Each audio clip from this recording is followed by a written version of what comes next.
Hey guys, welcome back to another workshop. And here we'll be talking about Bandhan Bank and Axis Bank. ठीक है. So पहले बंधन bank से चालू करते हैं. We start with the bad news. So बंधन बैंक का हालत तो बहुत ही बुरा है. And if you have seen the bank, if you have been tracking the bank for the past few years, you would see कि like वो लोग कोविड के बाद से कभी ढंग से मतलब उससे ढंग से निकला ही नहीं कि फिर उसके बाद उनका आसाम का प्रॉब्लम चालू हो गया. और अभी आप देखोगे ऑफ कोर्स कि बंधन बैंक का एसेट क्वालिटी इंप्रूव होने का नाम ही नहीं करता है. So if you look at the gross NPA number of Bandhan Bank that still at 7%. So Y Q level में देखोगे तो इसी रेंज पे है. सो ग्रॉस एनपीए का मतलब क्या है कि अगर आपने 100 रुपीज़ अगर आप लेट्स से लेंड किए हो, ठीक है, उसमें से 7 रुपीज़ में 7 रुपीज़ एज अ प्रिंसिपल में आपको एटलीस्ट 3 महीने का ईएमआई नहीं आ रहा है. ठीक है, तो वो एंटायर प्रिंसिपल ऑफ 7 रुपीज़ बनता है आपका ग्रॉस एनपीए.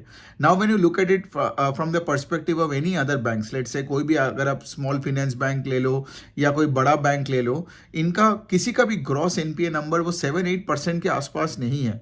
ठीक है, सो बंधन बैंक का asset quality is in a very very precarious situation. और जो फिनेंशियल्स का एसेट क्वालिटी खराब होता है ना, फिर उसका लोन बुक का ग्रोथ और प्रॉफिटेबिलिटी वो सब भी अच्छा भी नहीं होता है.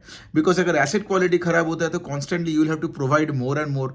तो उससे क्या होता है, आपका प्रॉफिटेबिलिटी में वैसे ही हिट होता है, आरओई नंबर पे हिट होता है. And of course it becomes like a spiral and then मतलब कुछ भी अच्छा नहीं होता है. इसीलिए आप बंधन बैंक का स्टॉक को भी देखोगे ना, लाइक जब वो आईपीओ में आया था कुछ 700-800 में वो स्टॉक था. अभी पिछले 4-5 साल से गिरते गिरते अभी तो 200 के नीचे आ गया. तो Bandhan bank is a good example के अगर एक फिनेंशियल का एसेट क्वालिटी इंप्रूव नहीं होता है तो उसका स्टॉक तो उल्टा मतलब becomes a big wealth destroyer in the stock market. इस एंगल से आप देखो. दूसरे साइड में जो कॉन कॉल में मैंने देखा कि बंधन बैंक का मैनेजमेंट का भी वही चीज़ है, लाइक मतलब उनको हमेशा ग्रिल भी किए जाता है एसेट क्वालिटी में. And they are constantly trying to prove कि लाइक उनका क्वालिटी थोड़ा बेटर हो रहा है, इधर उधर हो रहा है, so on and so forth. They talked about the SMA 1 and SMA 2 book improve कर रहे हैं एंड ऑल. बट जब आपको ओवरऑल ग्रॉस एनपीए नंबर ही इतना बुरा है तो आगे क्या ही देखे, है ना. अब एक और बात करते हैं बंधन बैंक का. तो बंधन बैंक का एक और प्रॉब्लम का मेन रीजन ये भी है कि लाइक उनका अगर आप लोन बुक का अगर ब्रेकअप देखोगे तो आज भी कुछ 55-60% ऑफ द लोन बुक है उनका ईईबी करके एक सेगमेंट है which is nothing but their micro finance segment. तो बंधन बैंक का वही है कि लाइक अभी अब देखिए, अब ये जो माइक्रो फाइनेंस वाला सेगमेंट होता है ना, ये पूरा ही आपका ये एक्चुअली पूरा ही आपका अनसिक्योर्ड लेंडिंग में होता है. ठीक है, अब बैंक्स इतने जो प्रॉब्लम से पड़ा है बिकॉज उनका तो वेस्ट बंगाल और आसाम में इतना बड़ा कॉन्सेंट्रेशन था माइक्रो फाइनेंस में और वहीं पे इनको बहुत सारे प्रॉब्लम्स देखने को मिला. सो बैंक का भी कोशिश क्या कर रहा है, अपना secured part of the book को बढ़ाना, which is I think around 40-45% के आसपास होगा. एंड बैंक इसको कोशिश कर रहा है कि 50% तक लेके जाना. तो ओवरऑल जो लोन बुक का ग्रोथ है उनका कुछ 18% के आसपास आया है वाई. लेकिन उनका जो ईईबी जो माइक्रो फाइनेंस जो उनका जो मेन सेगमेंट है दैट ग्रीव ओनली 10%. जबकि उनका जो सिक्योर्ड एसेट वाला पार्ट है जैसे commercial banking, auto, affordable home loans, जो कि secured part of the book है, that is growing at a faster pace. ठीक है, तो बंधन बैंक धीरे धीरे करके अपना मॉडल को भी बदल रहा है. जब बंधन बैंक चालू हुआ था, कॉन्सेप्चुअलाइज हुआ था, या जब वो स्टॉक मार्केट में आया था, they were known to be one of the biggest micro finance linked banks in the country. लेकिन अभी मैं देख रहा हूँ कि धीरे धीरे करके वो अपना डीएनए भी बदल रहा है. ये मैंने पहले भी वर्कशॉप्स में बताया था पिछले 1-2 क्वार्टर में. The management constantly is trying to like build the secured part of the book in commercial banking, wholesale banking, auto lending, so on and so forth. ठीक है, तो ये बनता है बंधन बैंक का. मतलब ऐसे बैंक से तो मैं बहुत दूर ही रहूंगा बिकॉज इसका एसेट क्वालिटी जैसे मैंने बोला. और अगर आप देखोगे इनका आरओई के नंबर भी घट घट के अभी कुछ 13-14% के आसपास आ चुका है. निम्स का भी ऑफकोर्स कॉन्ट्रैक्शन हो रहा है बिकॉज एक तो cost of borrowing is going up, दूसरे साइड में यील्ड उतना बढ़ नहीं रहा है. तो पूरा चीज़ अगर आप देखोगे कि लाइक जैसे मैंने बताया वो पहला वाला पॉइंट कि अगर एसेट क्वालिटी ठीक नहीं है तो बाकी पैरामीटर्स देख के उतना फायदा है नहीं. ट्रैक करते देखेंगे, आगे देखेंगे, अगर एसेट क्वालिटी इंप्रूव होता है तभी जाके ये बैंक इन्वेस्टेबल बन सकता है एटलीस्ट मार्केट में. If I am an investor मैं उस एंगल से देखता हूँ. ठीक है, मैं ये नहीं देखूंगा आज बंधन बैंक का स्टॉक तो प्राइस टू बुक 1 के आसपास आ रहा है, 1.5 के आसपास आ रहा है, ले लो and all that. Again having said that मैं बार बार यही चीज़ बोलता हूँ, जब एक स्टॉक सस्ता होता है ना, हमेशा उस पर कूदना नहीं है. ठीक है, ये कूद के ये नहीं सोचना है कि लाइक टर्न अराउंड हो जाएगा, ट्रैक करो उसको, ट्रैक करो, जब टर्न अराउंड होगा, जब आप देखोगे सब चीज़ें ठीक हो रहा है तब पैसा डालो। या फिर जब आप देख रहे हो कि कोई स्टॉक बहुत ही सस्ता हो रहा है, बुक वैल्यू के आसपास आ रहा है, मतलब कुछ तो रीजन होगा, करेक्ट। बिना कोई कारण कोई स्टॉक बुक वैल्यू के नीचे नहीं जाता है, आज तक तो हिस्ट्री में हुआ नहीं है फॉर अ परफॉर्मिंग बिजनेस। तो इस एंगल से भी देखो। दूसरा भी बात करते हैं एक्सिस बैंक का, बहुत ही स्टेबल रिजल्ट है एज ऑलवेज। मतलब एक्सिस बैंक का स्टेबिलिटी का इन अ सेंस के लाइक एसेट क्वालिटी भी उनका बेस्ट इन क्लास है, ठीक है, मतलब कोई प्रॉब्लम नहीं है। आरओई का number I think is above 18% for 6-7 quarters in a row, which is the highest in the history of Axis bank, ठीक है। फिर उसके साइड में अगर आप देखोगे एक्सिस बैंक का जो मैनेजमेंट है, of course axis bank, ICICI bank, ये सब बड़े बैंक्स कोई गाइडेंस देता नहीं है, लेकिन उन्होंने यही बोला कि बुक में कोई भी पर्टिकुलर पोर्शन में कोई स्ट्रेस नहीं दिख रहा है, क्योंकि एक्सिस बैंक भी आप अगर देखोगे एक रिटेल फेसिंग बैंक ही है, कॉर्पोरेट डिवीजन है उनका, लेकिन retail is more then 50-55% of the book, ठीक है। अब उसमें भी अनसिक्योर रिटेल भी है, credit card, personal loan, so on and so fourth. तो आज ऑफ कोर्स आपको पता ही होगा कि आरबीआई ने इतना कुछ हल्ला गुल्ला कर रहा है in terms of unsecured lending में, पर्सनल लोन्स में and all that, but axis bank का कहना है कि ऐसे कोई प्रॉब्लम्स कुछ हुआ नहीं है।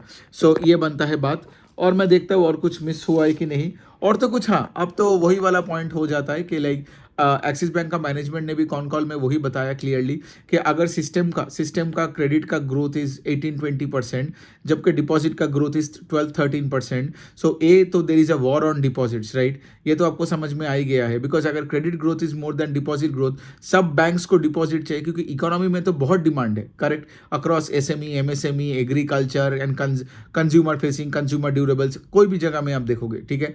लेकिन हैविंग सेड दैट, अगर क्रेडिट डिमांड इतना ज़्यादा है in a high interest rate environment, तो बहुत सारे फिनेंशियल्स का क्या प्रॉब्लम हो रहा है आज यही है कि उनको लेट से डिपॉजिट मिल रहा है, लेकिन वो high cost non retail deposit मिल रहा है, ठीक है। अगर आपको high cost non retail deposit मिल रहा है, तो कुछ बैंक्स क्या कर रहे हैं, सिर्फ एक्सिस बैंक का बात नहीं कर रहा हूँ मैं ये जनरल एक स्टेटमेंट दे रहा हूँ, बहुत बैंक्स को क्या लग रहा है, जैसे एचडीएफसी बैंक ने यही बोला कॉल में कि हमें, क्योंकि एचडीएफसी बैंक अगर आप देखोगे ना, क्वार्टर ऑन क्वार्टर डिपॉजिट सिर्फ 2% के आसपास बढ़ा, तो जब एनालिस्ट कम्युनिटी ने पूछा कि लाइक सिर्फ 2% से डिपॉजिट बढ़ा, that's not a good sign, right, because deposit का पेस ऑफ ग्रोथ अगर कम होता है तो आगे जाके लोन बुक का ग्रोथ में और प्रेशर आएगा, है ना, बिकॉज बैंक्स का तो अपने पैसा कितना ही होता है, वो तो दूसरों का पैसा लेके लेंड करता है।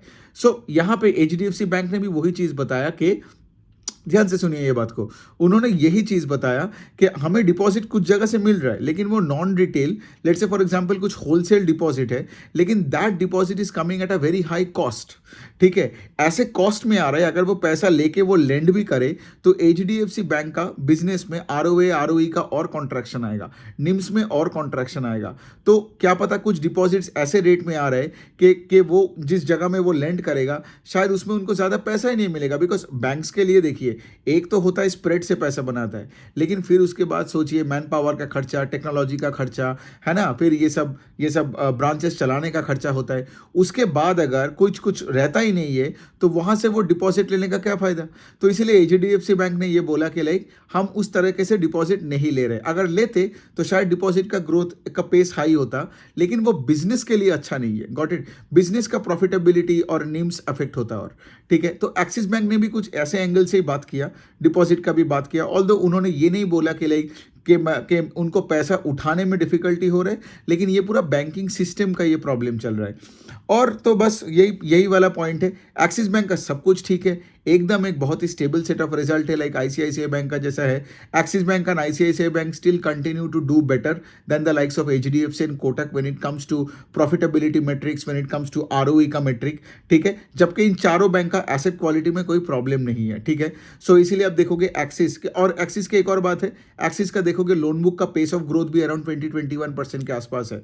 तो अगर मैं चार बड़ा बैंक्स को देखूं यहाँ पे, तो एचडीएफसी है 15%, 16% से अपना लोन बुक का पेस ऑफ ग्रोथ बढ़ रहा है, ठीक है। कोटक का भी 16%, which is highly disappointing because Kotak का बुक का साइज बाकी तीनों से कतई छोटी है, ठीक है। एचडीएफसी का फिर भी मैं मान सकता हूं बिकॉज एचडीएफसी 23-24 लाख करोड़ का हो गया है, और एक्सिस और आईसीआईसीआई वो 10-12 लाख करोड़ के लोन बुक के आसपास है, and they are growing around 18-20% के आसपास।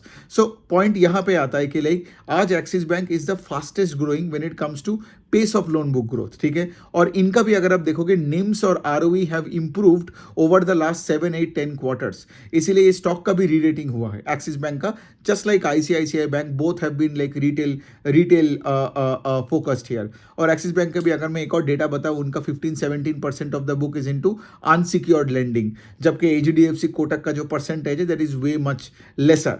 और वो लोग आज बहुत उसमें क्या बोल रहे हैं कि लाइक बहुत एग्रेसिव बढ़ने का कोशिश कर रहे हैं to improve their NIMs and to improve their margins, जबकि Axis bank and ICICI Bank have been doing this since the pre COVID days. सो यही बनता है। आपका अगर कोई क्वेश्चन हुआ तो आप मुझे डेफिनेटली बताइए। कल मैं सुबह उठ के अगला फिर से 2-3 वर्कशॉप करूंगा, उसमें से I cover the remaining large banks, फिर उसके बाद I move on to the small finance bank का कैटेगरी में। Thank you.